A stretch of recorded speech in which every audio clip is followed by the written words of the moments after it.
At Holmgren, and I'm down to dunk. This is AJ Mitchell, and I'm down to dunk. This is Alex Crusoe, and I'm down to dunk. It's like baby bottle pop. Yeah. Mm-hmm. This is Adam Flagler, and I'm down to dunk. Hey, it's Isaiah Hartenstein, and I'm down to dunk. This is Kason Wallace, and I'm down to dunk. I can't spell Lucas. Hey, how do you spell Lucas? How do you spell Lucas? This is Lou Dort, and I'm down to Dort. This is Nikola Topic, and I'm down to dunk. This is Dylan Jones, and I'm down to dunk. This is Isaiah Joe, and I'm down to dunk. And there's probably like 50 to 75 BD babies. Give me like your top 3 Pokemon. Brother, I can't even name. This is Jay Will, and I'm down to dunk. Sometimes the way his brain works is it leaves a lot to be desired. This is Kenrich Williams, and I'm down to dunk. Charmander. Yeah. Charmander. Or you're more of a Charmeleon guy. Charmeleon. This is Shea Gilgeous-Alexander, and I'm down to dunk. Schlecht. You know what Schlecht? it means? Yeah. That means like bad. It means bad. Yeah.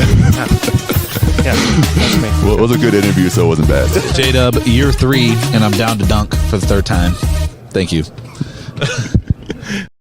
Ooh, welcome to Down to Dunk. I'm your host, Andrew Schlecht. We're part of the Athletic Podcast Network. With me on a Sunday, something we used to do a lot more back in the day. It's pretty rare these days, but we're recording on a Sunday morning. It's Michele Berra. Michele, ooh, what's up? Well, I'm in my little house in the mountains, so it's I'm not sure how this will go. It will be extremely noisy because the kids are whatever. But yeah, let's see how it will go. I mean, basketball wise, this team is doing great.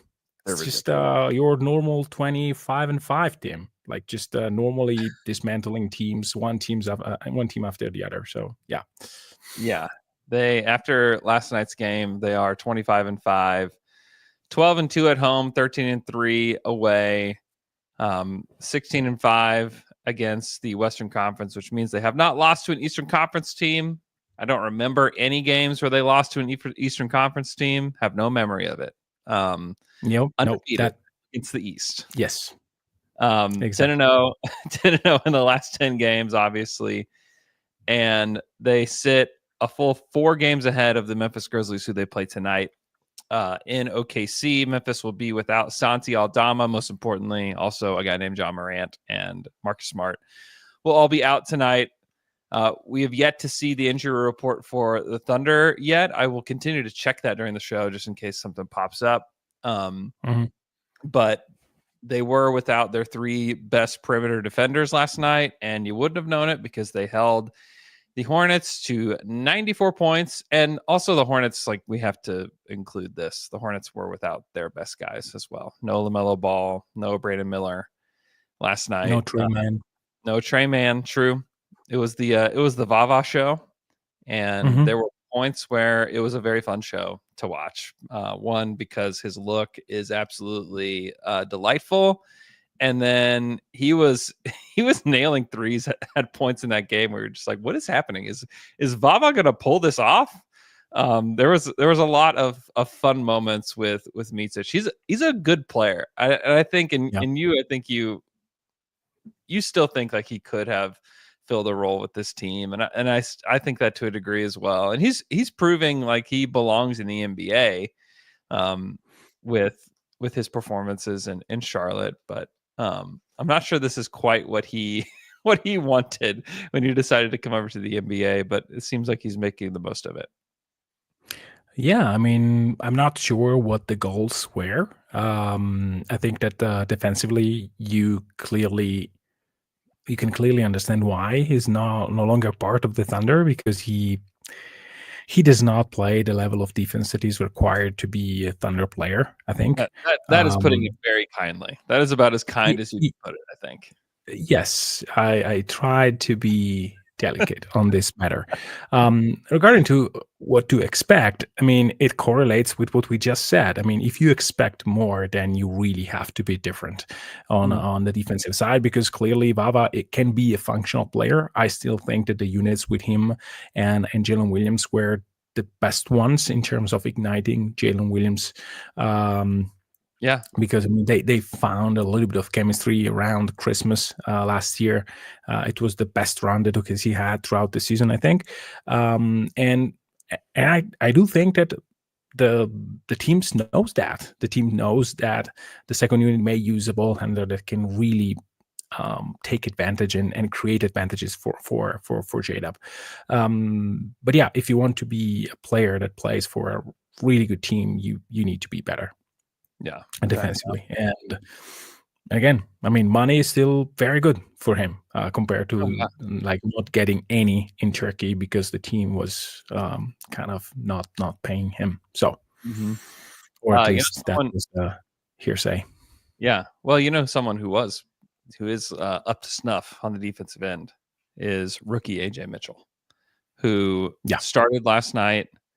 He had 10 points, 5 boards, 4 assists, only 1 turnover, +7 overall, 4 of 8 from the field.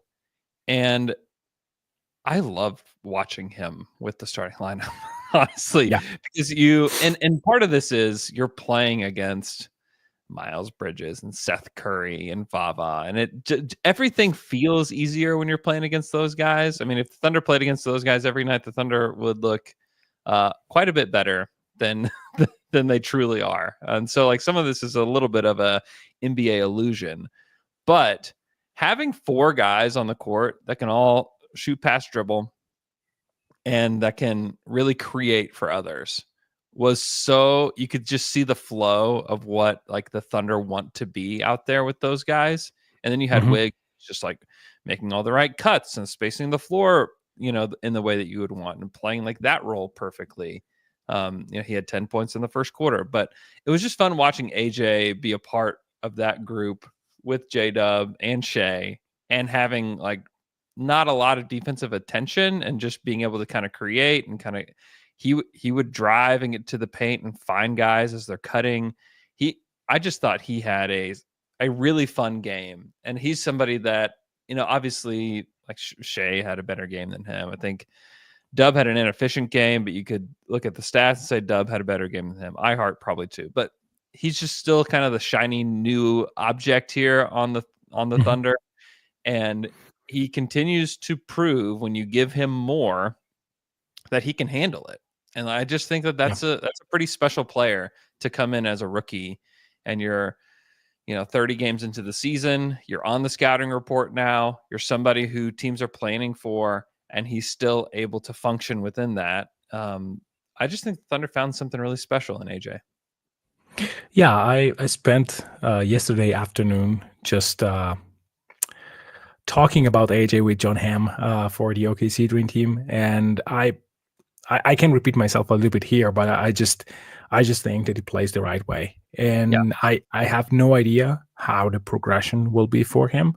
But to see him getting into a slump around game 15 and seeing him back already by game 30, that is impressive. And the thing that to me changed the most from what we discussed during the summer, where like we had no idea that he could be one of the targets for OKC. We didn't do a full scouting on him before the draft. We did it after, and we had the question: he's a guy that can play. Can he stay on the court defensively?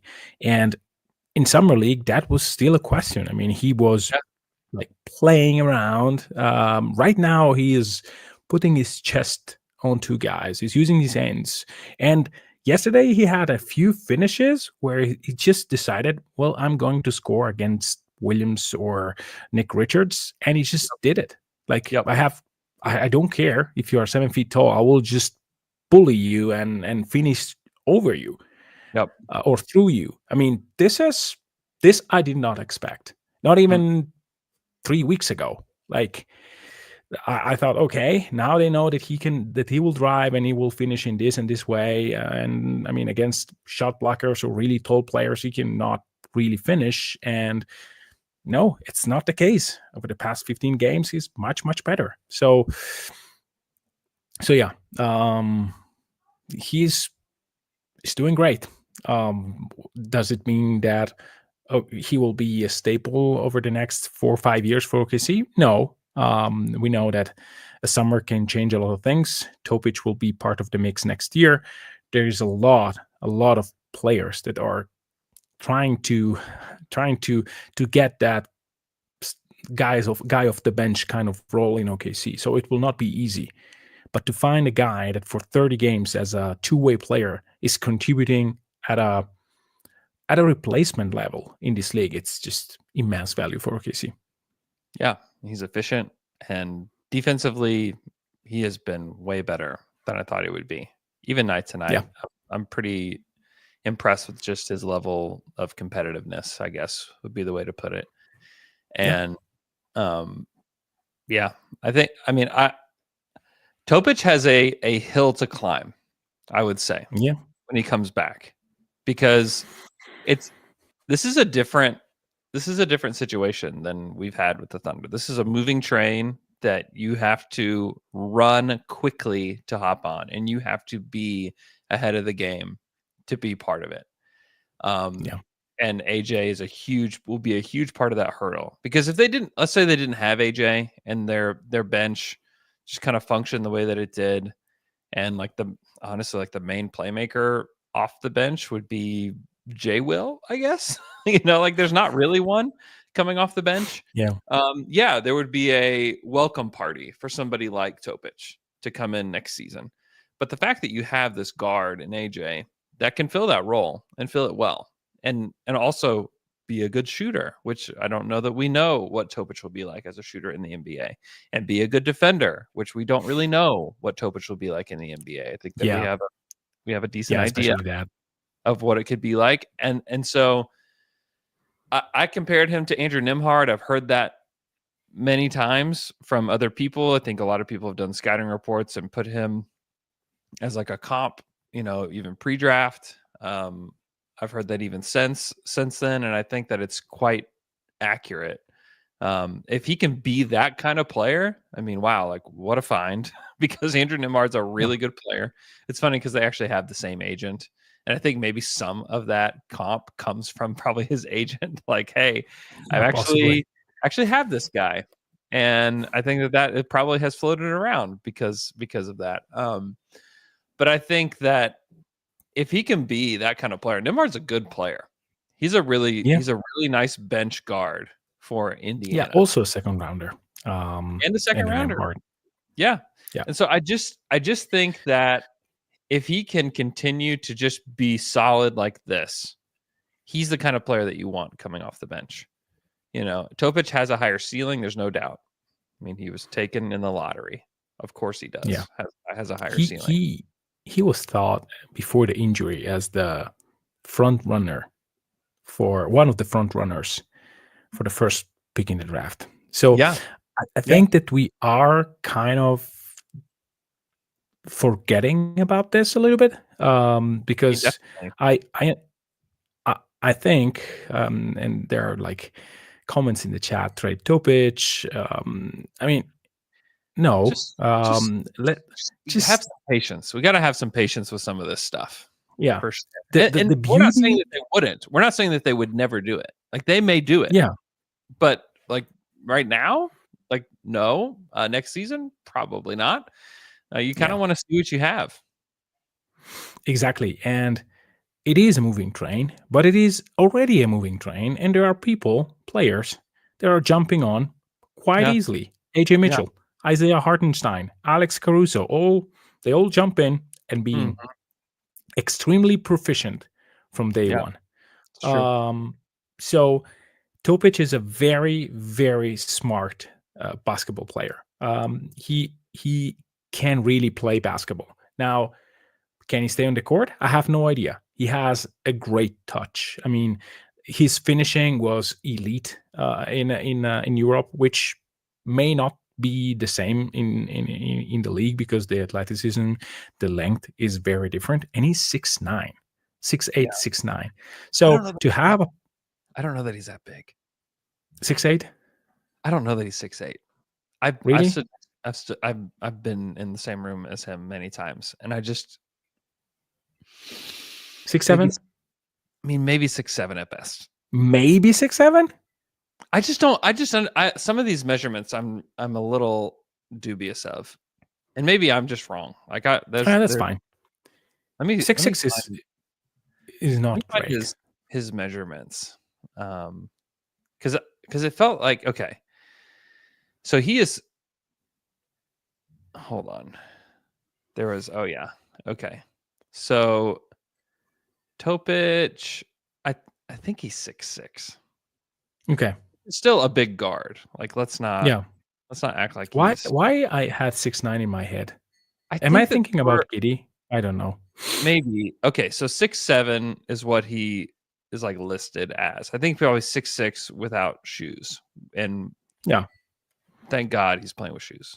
Yeah, thank So God he's playing with shoes. Maybe tall shoes. He has a long neck, so I know that it's not really a 6'7" in terms of shoulders, which is important.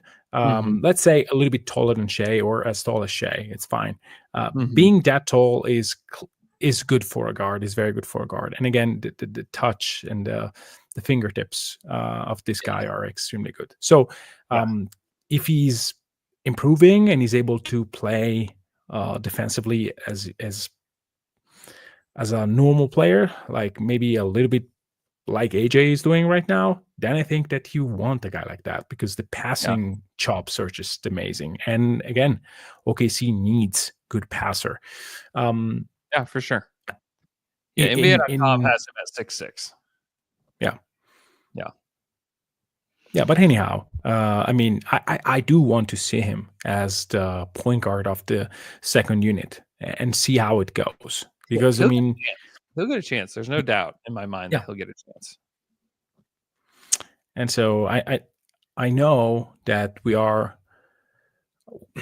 torn between the new shiny thing and whatever we have on the roster. It is happening for the trade rumors, for example. We have a very good shooter on the roster, which is going through a bit of a slump right now. And boy, there is Cam Johnson there. Is it worth to make the switch? Can we trade Isaiah Joe? And with Topic is kind of the same thing. We didn't see him. Can we trade him to get someone else sooner? I don't think that those thoughts are absurd. I just think that giving a little bit of time and grace, it's always good because you don't want to bite a little bit sooner. I mean, look at Giddy. I think that OKC waited probably 6 months too long, but they were still able to get into a trade that made a lot of sense. A lot of sense. They may have gotten a first round pick from Charlotte, including Giddy instead of, I don't know, Midzic, for example. Mm-hmm. Is it good or is it bad? I mean, I don't know. Caruso looks amazing to me. So the proper time, like to pick the proper time, is not always an easy thing. And I mean, 1 year from now, we can sit here and say, boy, Topic is not working. And there will be a team that gives him a chance. Maybe right now he has a slightly higher value than what he could have after 3-4 months of not elite play. Mm-hmm. You want to take that chance because if he is that point guard that you really need, and if he can play with AJ Mitchell, and you may play him a little bit more than Isaiah Joe and Wiggins, and if that works better, now you have exactly what you need: another passer, another shoot, pass, and dribble guy that he has size for position. Mm-hmm.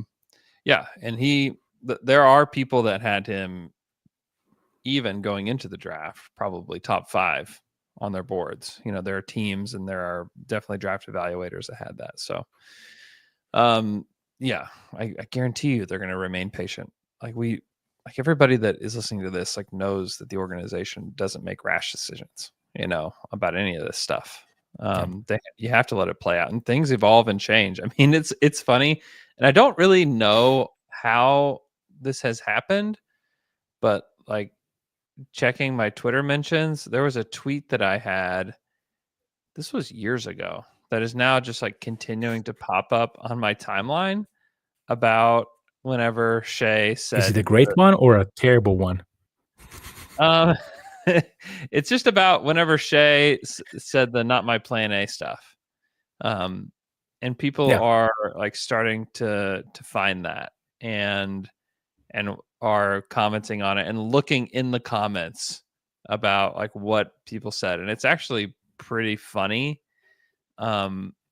just like the commentary around that at the time was just it's just goofy. And like looking at it now, the Thunder were patient and they didn't make any rash decisions and they didn't let this thing, I don't know, like get in the way of like what the natural evolution of the team was going to be, And so it's just funny, like how quickly things can change. I mean, there was, somebody even deleted a tweet that they tweeted.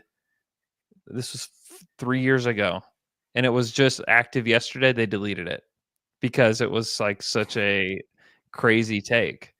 But the tweet was, both Shea and Giddey seemed a little uncomfortable discussing Giddey moving to the primary ball handler. SGA says that it's, quote, not his plan A, certainly stands out. Shea looked emotionless post game. And so like people are in the chat talking about how, we should trade Shea, Giddey is the future and stuff like that. And it probably felt that way at the time. This was 2022. And just like things change and like you just need to be patient. And so like anything that we try to define with Topic or with AJ or anything, and like you touched on it even on this show, it's just, you just have to like let it play out and you have to let things just fall into place. And they're not going to make any rash decisions based on what they see today because these guys are young and they have like, with Topic, he has no NBA experience. With AJ, he has 30 games of NBA experience. Like that doesn't define a career. It's all about what have you done for me lately. And, there's a long road ahead for both those guys. And to try to define it today would just be foolish. So, yeah. And also it's not just about, let's take the Shea example. I mean, it's a great one. Shea said, it's not my plan A. And he went behind it. I mean, I used the wrong word. He worked in order to make his plan A a thing. And he succeeded on that. I'm sure that Giddey worked on the same thing. Yeah. He was just not as successful as Shea Gilgeous-Alexander. Because we think that Giddey, when we talk about NBA players, we just say, okay. I mean, Giddey is not improving. Giddey is going to make millions playing basketball, and he's one of the 500 best players in the entire globe. So he is clearly succeeding in. Yeah. So the point is, Shea was just better. And sometimes that shapes whatever. I mean, Shea was not a 5-star recruit, ended up being the best player of his team. Shea was not a top 10 pick. He ends up being the best player or in the top 2 of that draft. So this is what, like, we can just evaluate a little bit of what is in front of us. AJ Mitchell, not a first-round pick. Next year, he may, in a redraft, he may very well go top 10.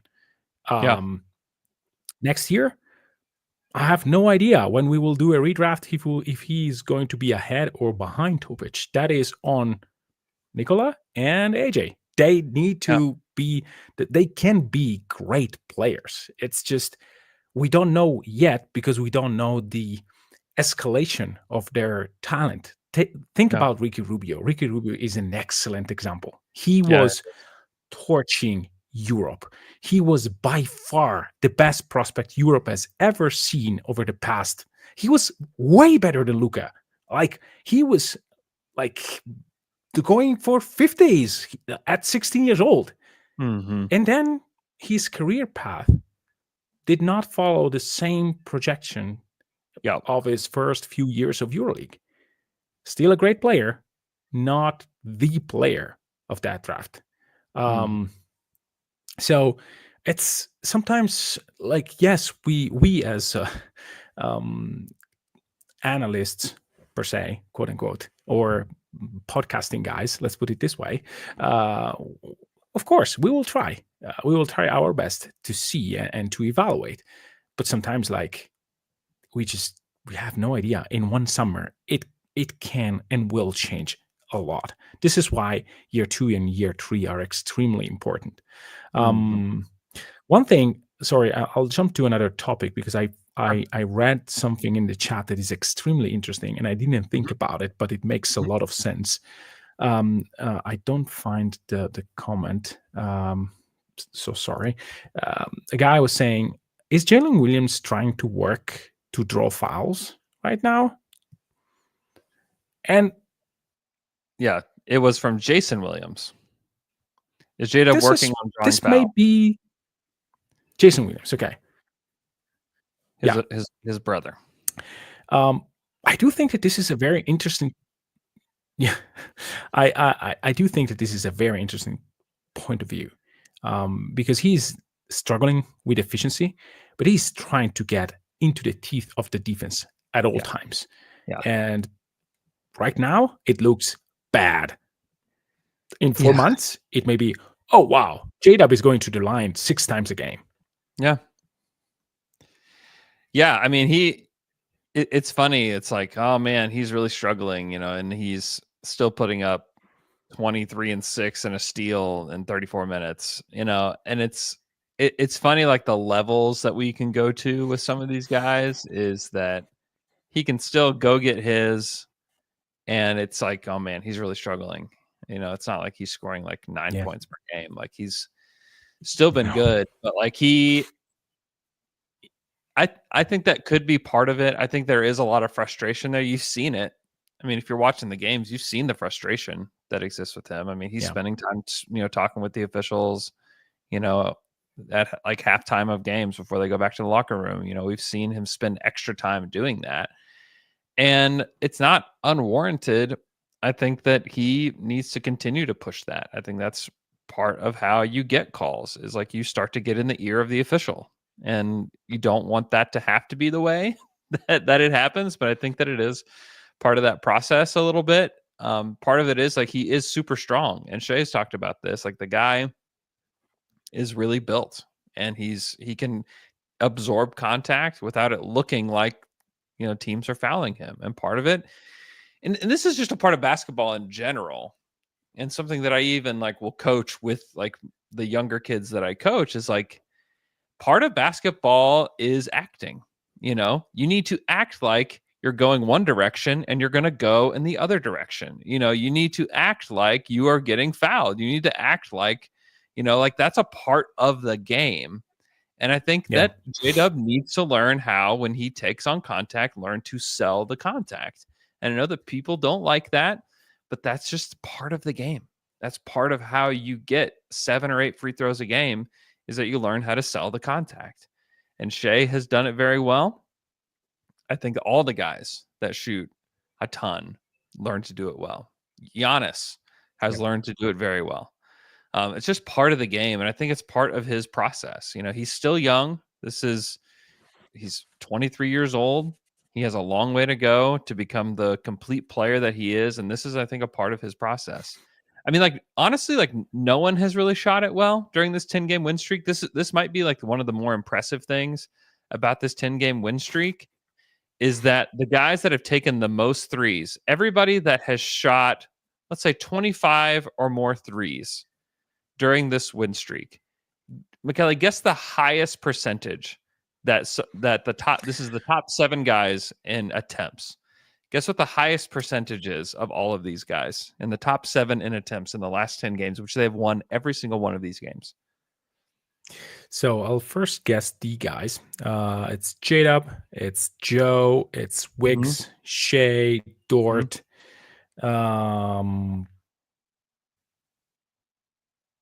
Is Kaysen there? That's the top 5. Yeah, Kaysen's number 6. He's taken 30. And then there's one more. He's taken 26. And he has not played the past few games, or a couple games. Are you completely frozen? Or is this just such a perplexing question? If you're watching on YouTube, he looks perplexed. Oh, there. I think you're back. 225. AJ? Not AJ. It's Caruso. Caruso. Is it Caruso? Yeah, it's Caruso. 26. He took 26 threes. So, yeah, Shea, Dort. This is in order. Shea, Dort, Joe, J-Dub, Wiggins, Wallace, Caruso are the top 7. Guess what the highest percentage is of all these guys? Yeah, is it Caruso? It's not. Caruso shot 34.6% in that stretch. Yeah, come on, I was close. It was much, much better. So guess the percentage, though. I just want you to guess the percentage, the best percentage. I said 34%, but it's wrong. 30. So I guess 36. It's a little higher. It's 35.7% is the highest percentage during this 10-game win streak. Is the highest of the volume, and none of these guys are like high volume 3-point shooters, but yeah, 35.7%. Like no one's really shooting it well. That's like league average, really below league average in 3-point percentage. And they're still winning all of these games. The guys who have shot it well, Kenrich has, he shot it well. AJ shot it well. Jay Will has shot it well. It's really those 3, but they're all limited volume. You know, Jay Will was big time last night with the way that he shot the basketball. But like guys aren't even hitting shots. They're not even hitting threes. They're generating good threes. I think if you did like shot analysis on everything that's going on there, you know, he's done quite well. You know, this team has done quite well, but they're not making threes, and yet they're still winning games. And so they will need to make threes in this next stretch of basketball to win. They're not going to go another 10-0 just because of what the competition they're going to have in front of them. But in order to win a majority of these games upcoming, like if they can match their execution with good shooting, then that's when you see like the full version of this team. Like Isaiah Joe's 32%. He over the last 10 games, he's 17 of 52 over the last 10 games. Like that's well below the kind of shooter that he is. Even last night, like boy, he had some just wide open, like should make these threes. There was one in transition where he just stopped, and like he absolutely makes that shot, you know, whenever he's got it going. But he just clearly is in a slump, and he will shoot himself out of that slump, and he will average 12 points a game during some stretch of the season and shoot 45% from 3. Like that is coming. Like that's a part of this process with the Thunder, is that Isaiah Joe is going to figure this out, and it's going to come around for him. This happens with shooters. This happens with Klay Thompson, you know, one of the best shooters ever. So like, I know that there's some frustration on the side of, you know, from fans with Isaiah Joe, but the guy is going to figure it out. Like it's going to happen. And so I just would, you know, stick with him. The team is still clearly winning games. They've won 10 in a row, and they've done it while he's shooting 32%. Now wait and see what happens whenever these guys actually shoot it well. And if they all shoot it well at the same time, like that would be amazing. But like J-Dub too. J-Dub is shooting the same. It's funny. This is actually quite strange. So J-Dub and Isaiah Joe have taken both in the last 10 games, have taken 52 threes. And they have both made exactly 17 threes. They're both 17 of 52 in the last 10 games. Like that is really weird. That is so weird, and clearly not planned. Just something that happened. But the fact that they have both taken the same amount and made the same amount in 10 games, that is just odd. Like I don't even know what to say about that. I'm honestly feeling extremely strange right now. Like this just feels so weird. Like both those guys are way better than 32.7% from 3. That both of these guys will come around. Like these are both 40% 3-point shooters. These are both very good 3-point shooters with great touch, and they're getting good shots. J-Dub had a lot of really good looks last night that just didn't go down. And so that is coming, where both of those guys will shoot 40% from 3 during a stretch. Like I'm confident in that because that's who these guys are. And there's just some streakiness that exists within a guy's shot, like just period. There are very few players that just, when you look month to month on Basketball Reference, that it's just 40, 40, 40, 40, 40. It's usually, 50, 25, 35, 40. It's all over the place. And that's how you eventually get to the 40%. It's very rarely that guys just shoot a steady 40% from three. And right now they're both in a slump, and it's, pretty wild that they can just be on a 10-game win streak. Some of it's their opponents, absolutely. But, the Nuggets lost to the Wizards, like games happen. Like, that this is the NBA. Anybody can lose to anybody on any given night. Even last night, with the level of competition that existed on the other side with the Charlotte Hornets, there was still a chance that Charlotte could have pulled that out, and if not for the defensive effort from the Thunder, holding them to 94 points. And then just like the shot making of the bench, honestly, it's impressive that they're able to lock in like this and bank the amount of wins that they have, throughout this season, because they're just frankly going to need it moving forward, because right now they're 25-5, 4 games up on the second place team in the West, and they're about to be tested in a pretty big way. Yeah. And speaking about I hope that my voice come through clearly and that I'm not frozen. Yeah, you're better now. I was looking into catch and shoot numbers, and OKC in top 5 is in the top 5 of wide open catch and shoot opportunities. They are in the bottom 5 in results. So there is something to be analyzed. One should review all the trees to just have an idea, but it's not a good thing that they are this streaky, because they have too many nights where nobody can buy a bucket from three. Yeah. And that's a little bit concerning to me, because it's something that happened for an entire playoff series. And it's happening over a 10-game stretch. This is something that I don't know how to discuss in terms of, is there a solution? Is it something that is just random or not? It doesn't seem random to me.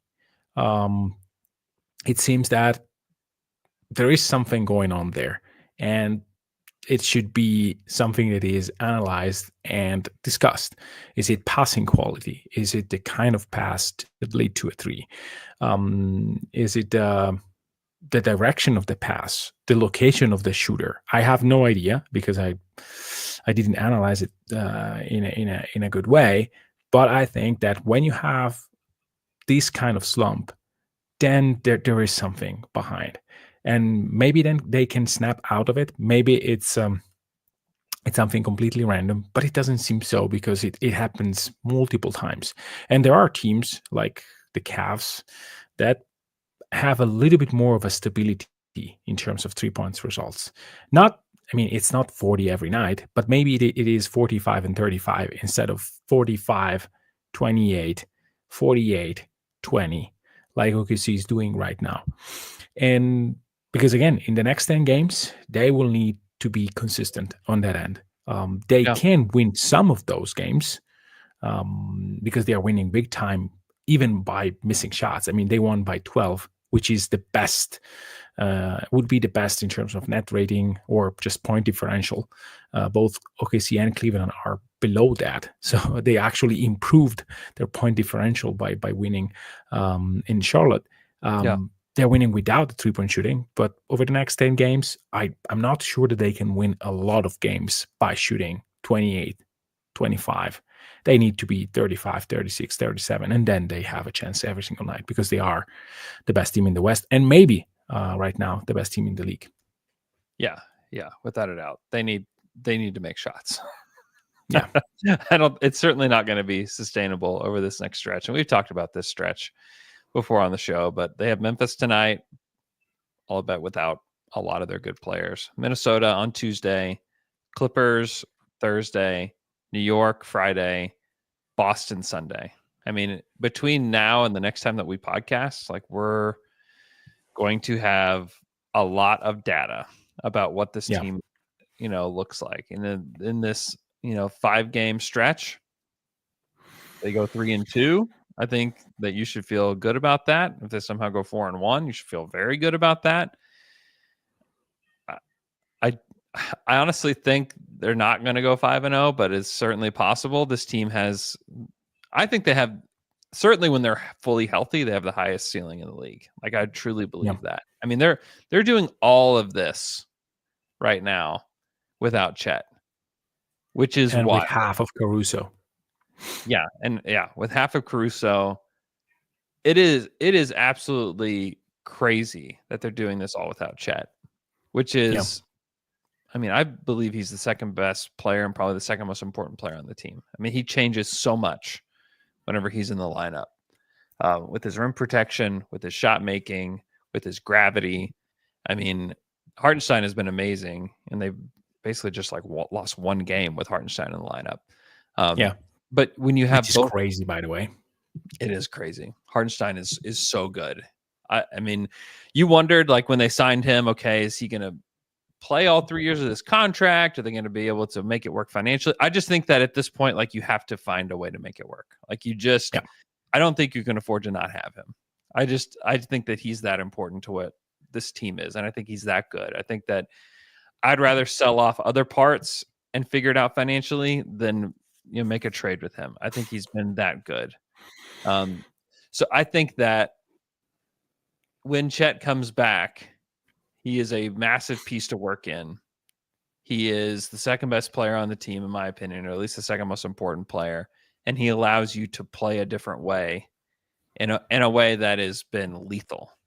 And the fact that, against Dallas last year, the Thunder won the minutes with Chet on the floor and they lost severely with him off. Now that you can have the minutes with Chet and then Hartenstein is the one coming in to replace him, you have a chance to be insanely dominant with what you have. And so I think, and a lot of people, and I don't fault anybody for this because I do think that trades are fun. I love trades. I love making fake trades. I love exploring like what can be done. How can you work a trade for somebody that could help? I don't play video games anymore, but when I did, it was always fun to make trades and to, form the best roster that you can, all of that. But like this team is this season first in net rating in the NBA. They're the best defensive team in the league. They're top 10 offense in the NBA. And I just don't think that making big deals or making a deal to get somebody else in right now is probably the way to go, because you still don't even know what this team looks like fully formed. We haven't seen Chet and Hartenstein play on this team together yet.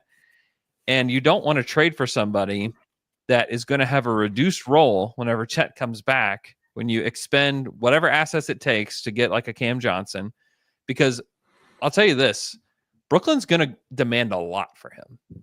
He's a tall wing that can make a ton of shots. Not only can he shoot from three, but he's got a nice mid-range turnaround. He can do like a lot of different things. He's a scorer, shooter, floor spacer at 6'9".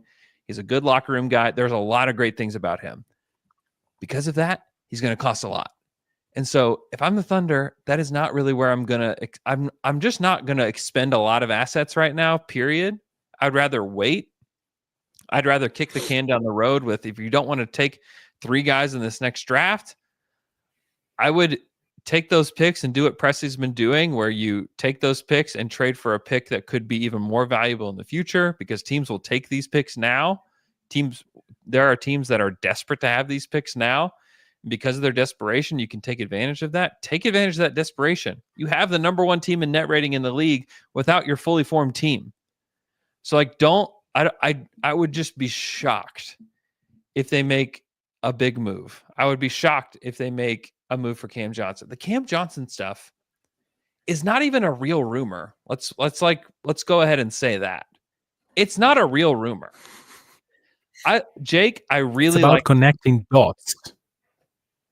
It's about connecting, hey, OKC needs size and shooting. Cam Johnson provides size and shooting. Totally. That's about it. Yeah, it's way more about and connecting. He's on the market. Yeah, it's way more about connecting dots than it is about a real substantial rumor. Now, could they still trade for him? I think they certainly have a lot of ways to make trades. I would just be surprised if they made a move that's that big without seeing what this team looks like with Chet. I would just be very surprised. And they also made 2 big moves in the offseason to get Caruso and Hartenstein, and we haven't seen them all together yet. And so I just think that any sort of like expectation, because the thing is that the national media still has not caught up with how to talk about this Thunder team. They haven't. They get close sometimes. There are guys that do understand it. I think Tim McMahon is one that understands, what's going on in OKC a lot. He's here a lot. I think that he's somebody that's reliable. I think there are a lot of other guys that are not reliable when talking about this Thunder team. And in fact, they don't really even talk about them that much. They would rather talk about Victor Wembanyama, I don't think that they quite know how to talk about this team yet. And they just see the assets. They see the flexibility they have, but they don't understand that like what's coming with this team is if everything goes the way that everybody wants it to go, Shea becomes the first $80 million man in the NBA. You have max extensions coming for Chet and J-Dub.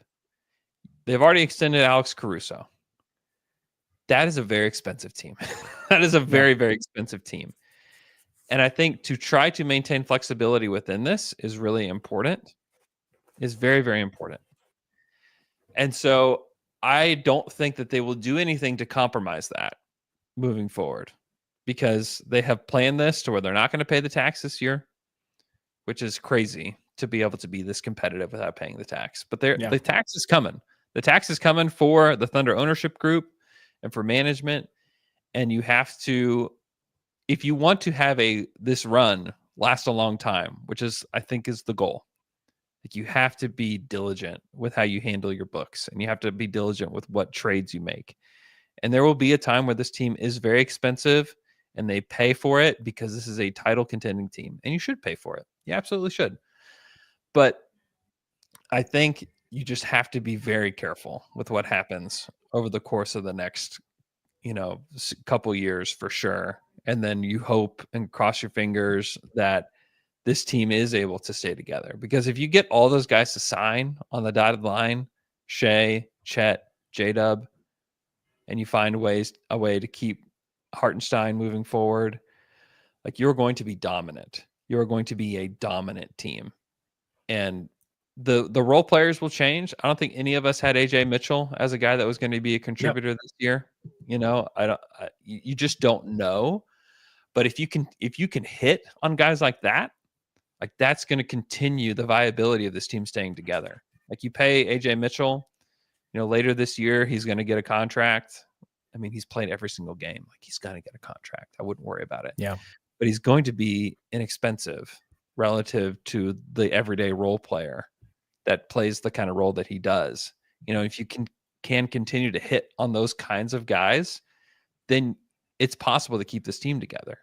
But when you're talking about paying Caruso, paying Dort what he's being paid, like you can't afford to bring in another guy on top of that. I think that you have to maintain flexibility within that. So I would just caution people about what's going to happen as we move. It's almost January, moving closer to the trade deadline, which is the beginning of February. I would just caution people on what to expect there, because if we go past the trade deadline and all they do is they move a pick for a future pick, this is what happens when you are the number one team in net rating, is like you don't have your second best player, during that whole time. Like that's what you should do at this point. The team chemistry is very good. I don't think you'd want to do anything to mess with that. I don't think you want to do anything to mess with the finances. So even if this next stretch doesn't go well, which is certainly possible, like don't expect there to be some big fix coming at the trade deadline. I would honestly be shocked if it happens. And have I been wrong before? Absolutely. I can be wrong.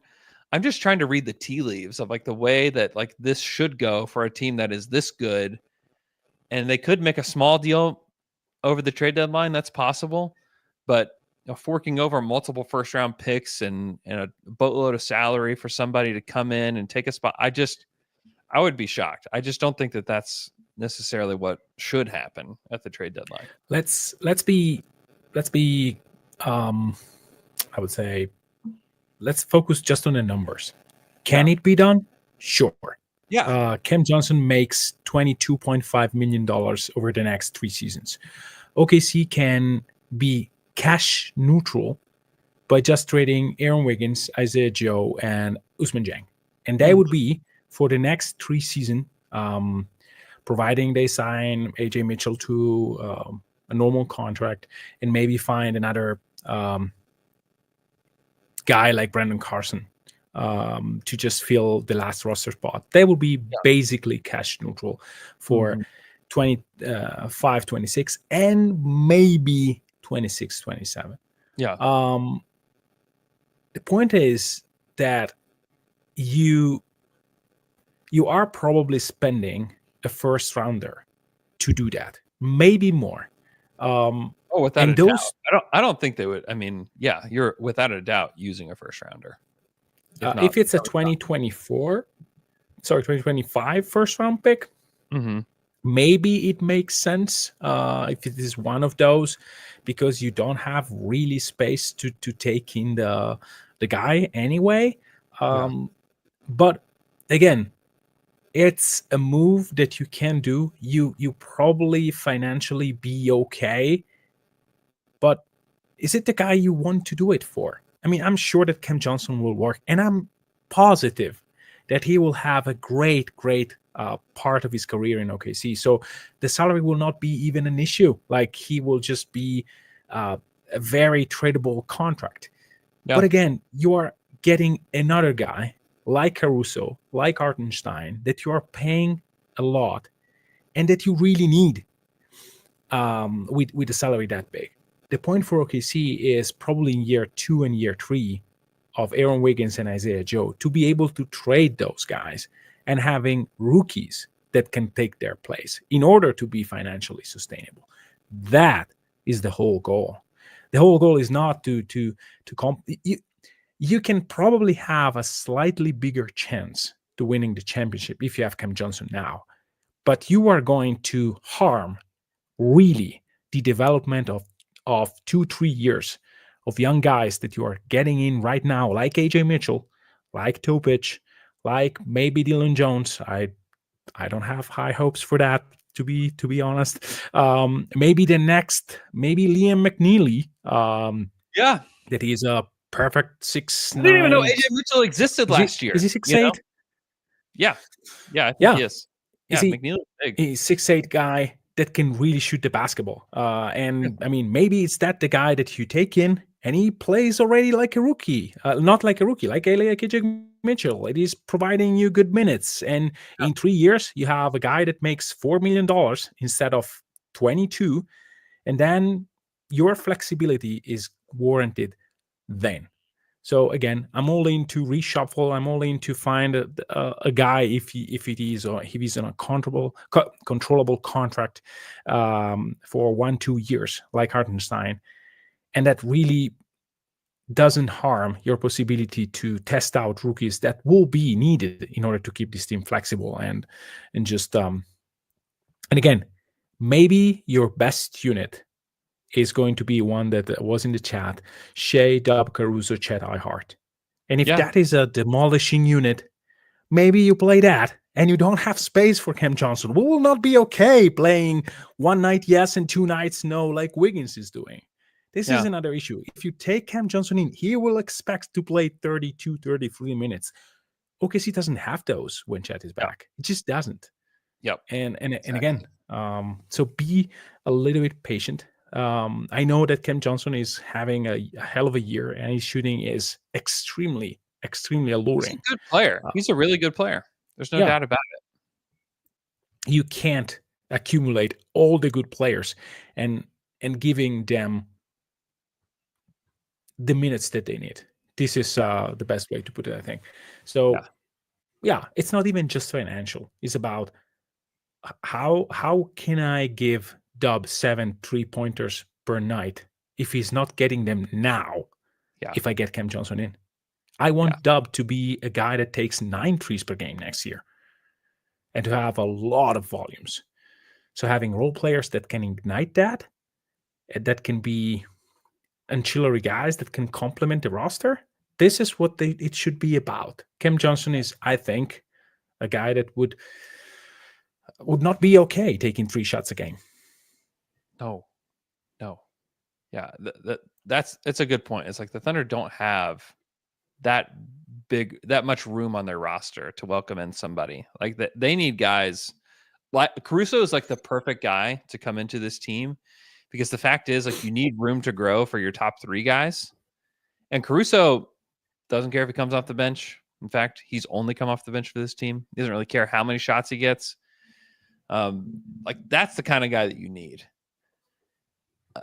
And they found him, and they brought him into the team. And so I don't know. I mean, I just clearly choose him. Like, they got him here.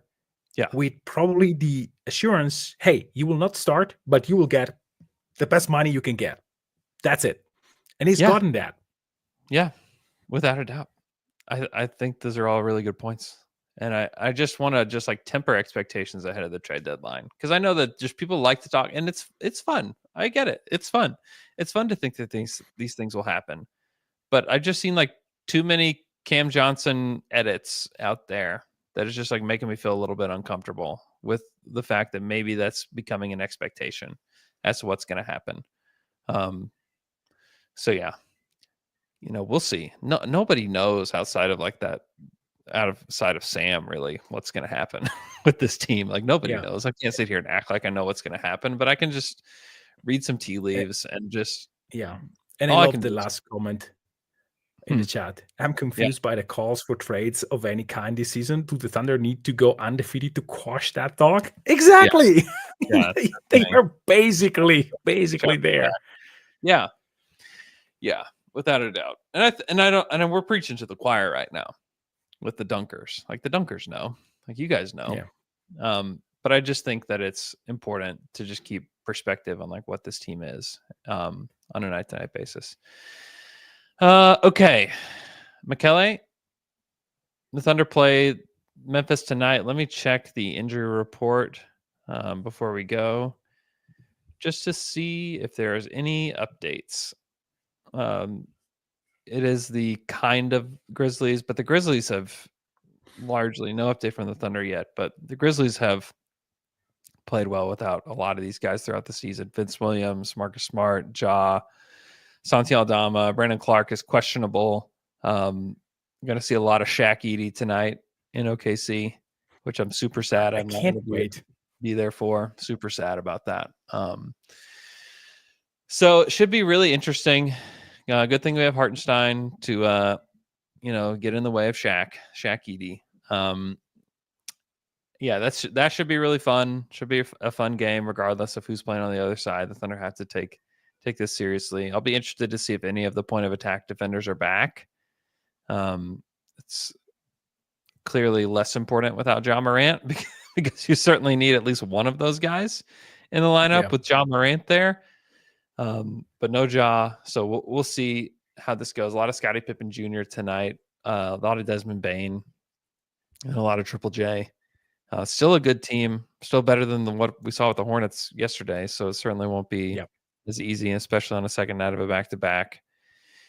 So that will be certainly a challenge. And then New Year's Eve against the Minnesota Timberwolves, who have played better lately. They had just a miracle comeback against the Rockets the other night, and that shot that Edwards hit was just incredible. But I'm intrigued. I'm intrigued to see what this looks like. I'm excited to watch them against high-level competition. I think that will be it's a good touch point for this team, and it's a good test to see where they're at. They have certainly passed the test of getting through these easy teams, with flying colors. They have played very well. I mean, you look at the 10-game win streak, there's not a lot of impressive wins within that. Beating Dallas and Houston, obviously quite impressive to beat those teams, but Utah, Toronto, New Orleans, Dallas, Houston, Orlando, Miami, Washington, Indiana, Charlotte. And like everybody has stretches like this. Rarely do they win all 10 of them. Rarely do they win all 10 They of them. could have. They literally can't do better than this. Couldn't do better. They could have won that game that doesn't count. But listen, I don't remember it. I don't even remember it. I don't even know if I was there. Not even sure. All right. So, I'm very intrigued. These next 5: Memphis, Minnesota, Clippers, Knicks, Boston, and then after that, Cleveland, New York. I mean, that's a tough 7-game stretch. That's about as tough as it gets in the league. And if they go 6-4, they would be in a great spot. Yeah, go 6-4 in the next 10. Absolutely. Like, yeah, you would definitely take that. They even have Philly coming up, and Philly's starting to put it together a little bit. Then you have Cleveland again after that. I mean, to have Cleveland and New York twice, coming up. I mean, it's going to be tough, and you're going to learn it. We're going to learn a lot about this team. We're going to learn a lot about where they're at. Hopefully, they can be as healthy as they can be. And get Caruso back during the stretch at some point, and Dort and Kaysen can play because they're definitely going to need those guys, especially New Year's Eve against Ian Edwards. Like, you're going to need those guys. And so I'm really hopeful that we'll see at least one of those guys back by New Year's Eve. I don't know the extent of some of these injuries, to be honest. And I haven't been around the team, probably not going to be around the team for a minute just because of my injury issue. I've got to like really rest this thing, and like to work the games, like you got to move around quite a bit at the game. So I think I may be at the game on Tuesday, but not working the game. And then who knows? I'd love to say I'm going to be at one of these games in this 5-game homestand, but I kind of have my doubts about that. I'll learn more tomorrow, which is why we're doing this podcast today. Anyways, thanks for listening. Appreciate you guys tuning in all year. We've been doing this podcast for a long time, and the fact that we still get people tuning in on a random Sunday morning with us means a lot. Really appreciate you guys tuning in on every podcast in 2024. Looking forward to what 2025 brings and beyond. Extremely grateful. Hope you guys have a great day, and we will talk to you guys again later on this week.